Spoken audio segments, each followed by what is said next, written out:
Hola, muy buenas noches. Gracias a quienes nos acompañan en...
Hola, muy buenas noches. Gracias a quienes nos acompañan en una sesión más de estas noches Ficunam que estamos realizando en colaboración con Canal 22 y nuestro Cine MX.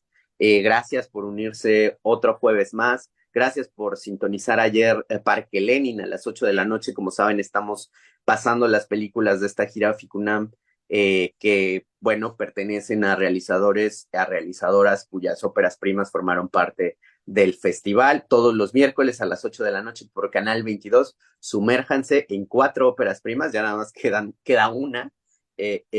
Pero bueno, vamos a realizar este conversatorio que nos invita a ver a través del cine un mundo diferente. Ya saben, el próximo jueves también nos vemos por aquí a las 8 de la noche. Y hoy estamos muy contentos porque me acompaña Itzia Lemans, directora de Parque Lenin, codirectora junto con Carlos Miñón, película que formó parte de Ficunam. Itziar, ¿cómo estás? Muy buenas noches. Buenas noches, estoy bien. Muy feliz de ver que Parque Lenin sigue siendo programada después de tantos años.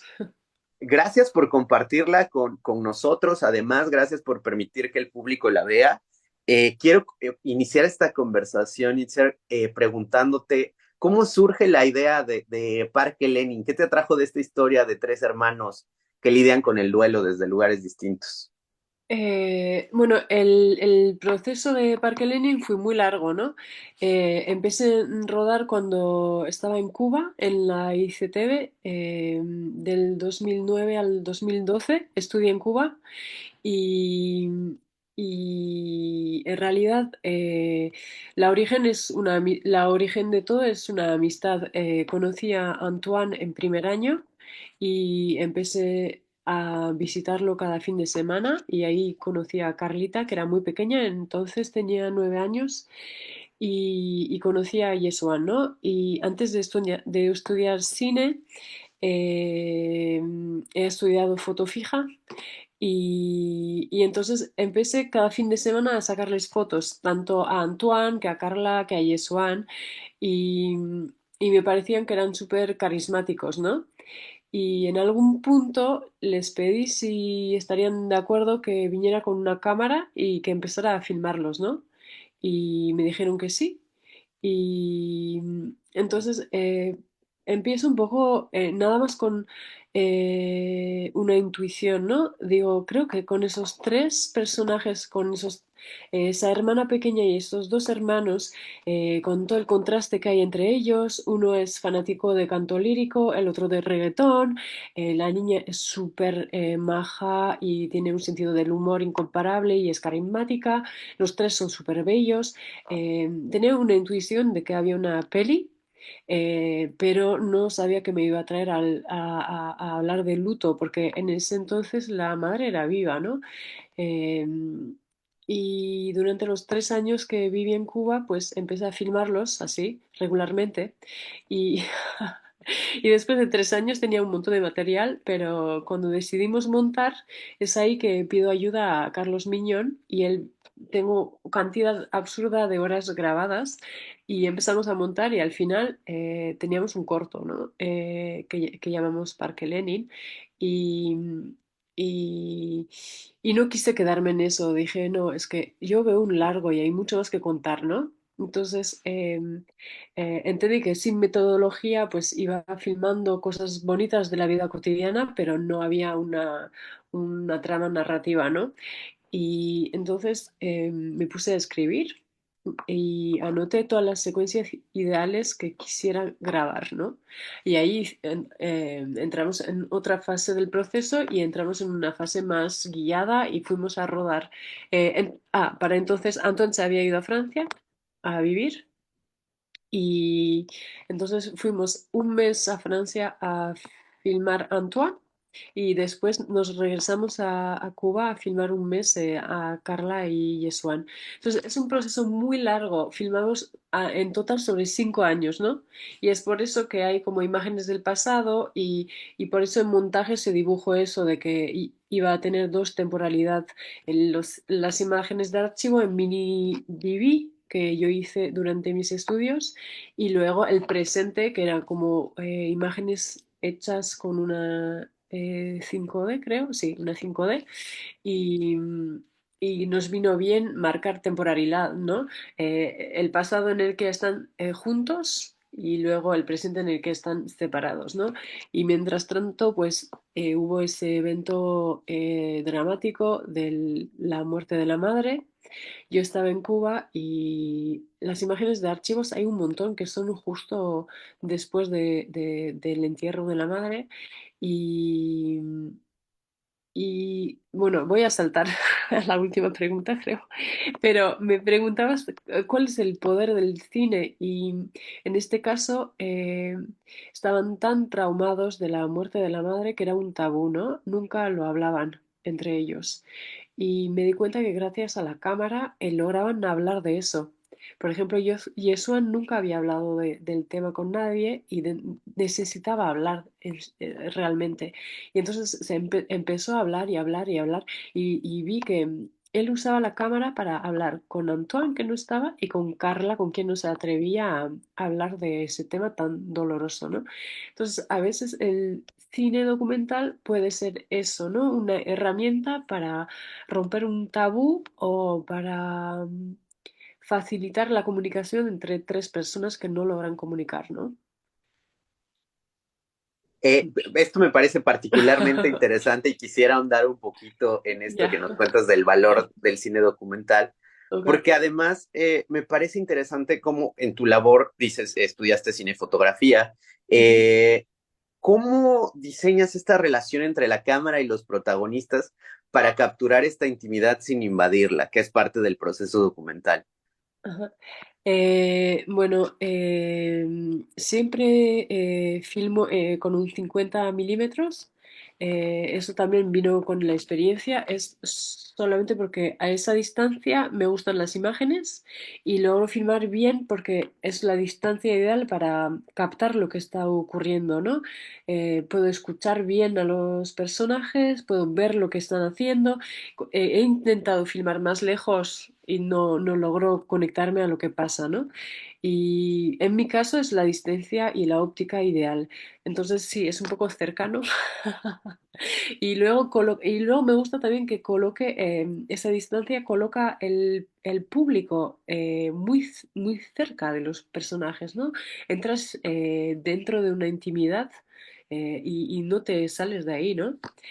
Eh, entonces, es una distancia también que encontré al filmar. Filmé mucho, mucho, mucho, mucho y en algún punto me di cuenta, wow, me encanta esa óptica y me encanta estar a esa distancia. Y si me alejo, me pierdo todo, no entiendo lo que pasa, nunca estoy bien en el eje que necesito para filmar lo que ocurre, o llego demasiado tarde. Y, y la otra cosa es que como fue un proceso muy largo, eh, Carla y Sonia Antoine tenía costumbre de verme detrás de la cámara, así que se olvidaba de la cámara. Así que así, por filmar tantas horas y tantos años, con gente que al final son amigos, somos familia, pues se olvidaron de la cámara y ahí puedo captar la intimidad. Y el lado no invadible, pues no sé, pero es una ética también no ir demasiado lejos, siempre tratar con respeto a tus personajes, ver lo que sirve para la peli y lo que no. eh, Eso también es como un eje intuitivo, ¿no? Me hablabas hace un momento de cómo estaba estructurada la película, a partir de fragmentos de recuerdos y momentos Ya, presentes. ¿Cómo ya. abordaste el desafío de estructurar una narrativa que oscila así entre tiempos y espacios? Me imagino que es algo particularmente difícil, ¿no? Bueno, eso es una idea que se impuso en montaje. Eso es el trabajo de Raúl Barreras.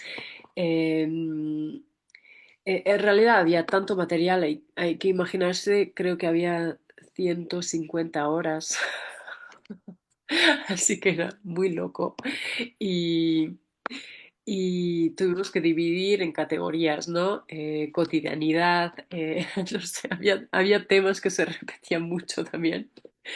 Y el hecho que Anton se haya ido a estudiar canto lírico en Francia y que estén separados y que a la hora de filmar el presente, digamos, eh, llevaban 3 años sin verse y llegamos a Cuba después de haber pasado un mes con Antoine y ahí realizamos que Carla y eso no sabían nada de la vida de Antoine en Francia.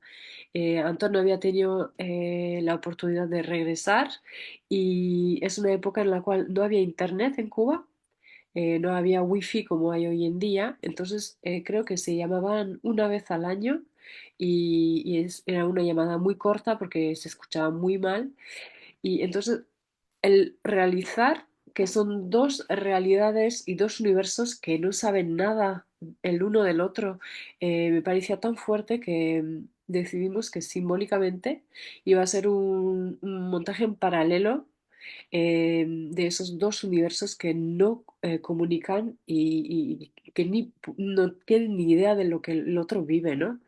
Y para simbolizar el tabú y para simbolizar la distancia, la soledad, el luto, era ideal. Entonces, eh, en montaje se impuso eso, ¿no? Que iba a haber saltos en el espacio entre Cuba y Francia, así, puf, puf, cut, cut, sin explicar nada. Y que como teníamos esas imágenes que llamamos de archivo, porque eran mucho más viejas y con otra cámara, decidimos también que iba a haber saltos en el tiempo para recordarnos también el tiempo en el que estaban juntos. Entonces, todos estos conceptos o esas ideas vinieron de horas pasadas viendo el material, ¿no? Eh, Siendo una ópera prima, hoy en día no trabajo así. He realizado dos documentales después de Parque Lenin y porque he buscado financiación en Francia, la, tuve que tener dosieres muy redactados, entonces pasé meses y años pensando la peli antes de filmar, ¿no? Pero como era la primera, fue más bien guiarse por la intuición y luego encontrar un hilo narrativo y conceptos en montaje. Eh, ¿Cómo influyó tu formación en la EICTV en la sensibilidad que desarrollaste para narrar esta historia? Porque se nota un ojo muy cercano a la realidad Ajá, cubana, por ejemplo. ajá, ajá. Pues no sé cómo valorarlo, ¿no? Porque en realidad la ICTV es como toda mi formación, ¿no? Quizás no desde como cuadro, porque ya venía de una escuela de foto fija y desde que tengo 14 años hago foto fija y ya tenía como mis encuadres descuadrados y un estilo. Pero la ICT me hace pensar en movimiento, en narrativa, en punto de vista, en ética, en curiosidad al otro. Y el hecho de vivir en Cuba, creo que si no hubiera vivido en Cuba, nunca hubiera filmado en Cuba. El sentirse cercana de Antoine, volverse su amigo y tener mucho en común hizo que pude hacer esa peli, ¿no? Pero la ICTV, creo que la ICTV influencia tanto mi manera de ver el mundo y de hacer cine que no lo puedo ni explicar, ¿no? O no encuentro las palabras. Claro, sí, es parte de la mirada. Ya. Parque de Lenin también toca el tema del desarraigo y la migración a través del viaje de Ajá, Antoine a Francia.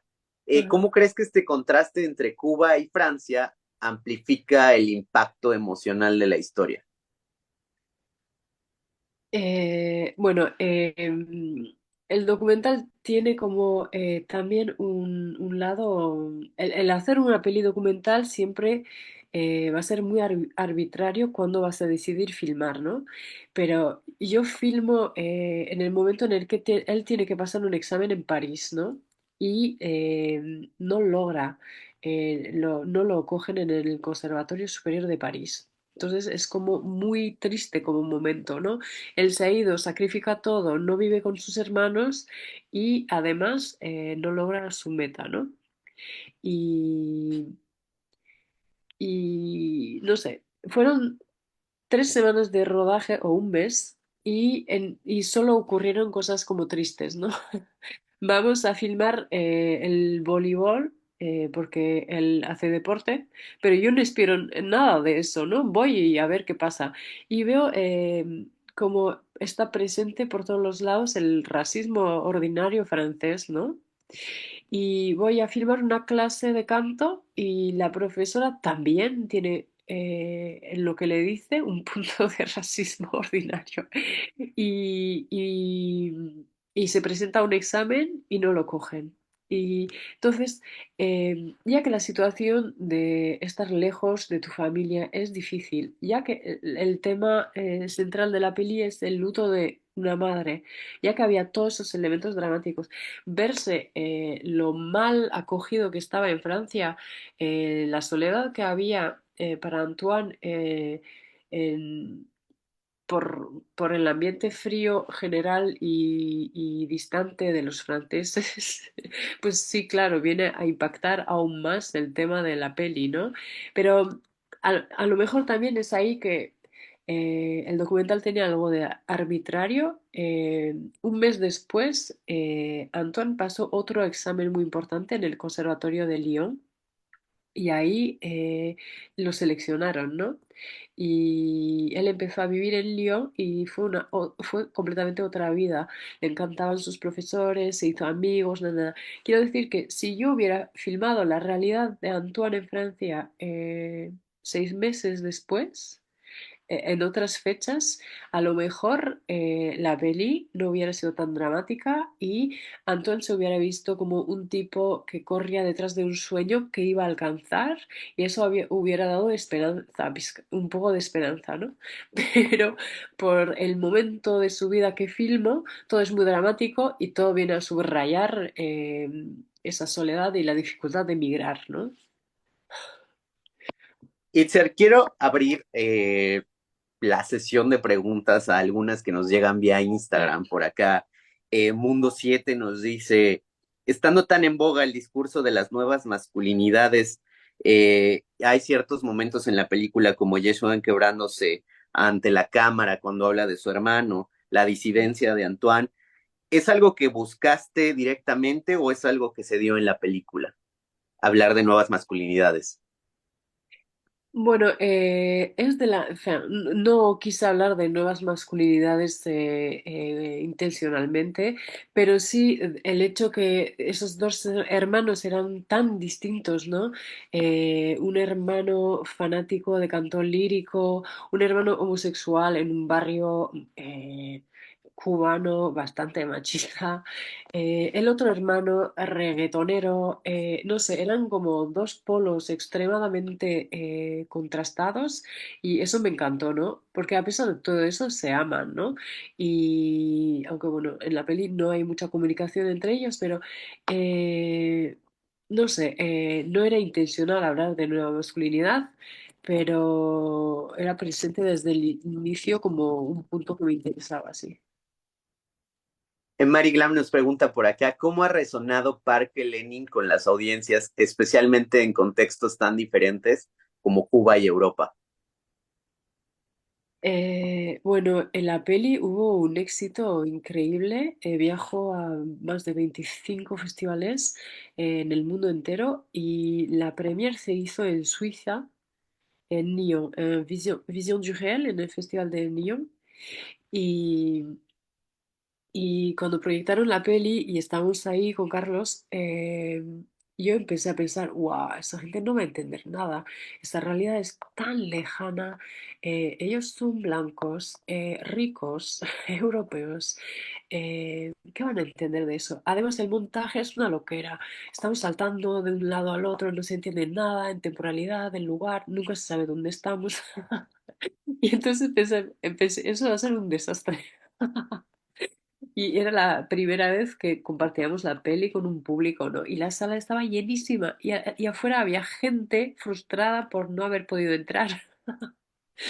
Y al final, la sorpresa más grande fue que la gente estaba súper emocionada, las preguntas eran súper interesantes. El público del Festival de Vision du Réel es muy acogedor y le encantó la peli, la verdad.